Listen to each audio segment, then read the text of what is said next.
Kenya's real estate industry is considered one of the country's most lucrative sectors. Global brands are now competing for space in the East African state, be it in retail or in hospitality. Earlier this week, I attended the launch of a report on what it means to invest in this sector. Take a look at what I found out. Hardly a day goes by without a discussion about property or the real estate sector in Kenya. And on Tuesday, Val, a real estate company in the country, released a report detailing the extent of the interest by investors in this sector. For the past 2 decades, the Kenyan real estate has grown tremendously, especially in the capital city, Nairobi. Growth is basically being driven by one, population growth, and what we call investor confidence. There is a lot of investor interest on the Kenyan market. This is being warranted by our GDP growth as well, at 5.8% in comparison to 3.2% within the sub-Saharan sector. Then it makes Kenya a very attractive hub. As of 2018, Kenya's population was estimated at 50 million, with an urbanization rate of 26%. Nairobi is estimated to be home to almost 5 million people, presenting a huge opportunity for not just local, but also international investors. To international investors, it's basically heavily lent on what is their return.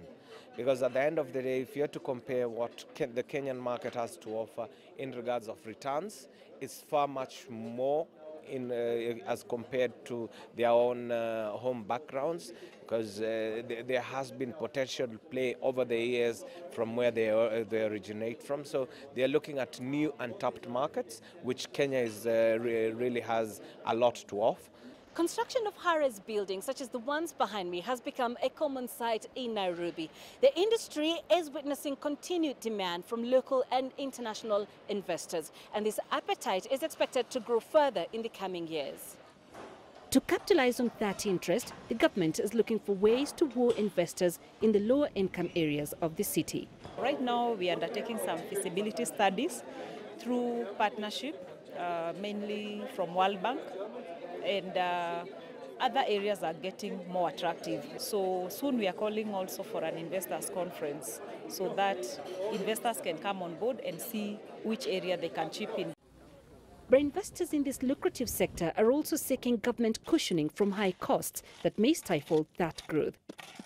Well, it would be nice if government would come in and have a regulation, especially when it comes to land rates, because the land values may seem a little bit overstretched, because there is no set parameters on to what is actual land value. So the land values are they are on a high every day. In terms of the wider framework, it is to look into how to expand some of the corridors. There are many plans along the way, and also the issue of mixed-use development, so that people can also live where they are working and minimize on the need of commuting.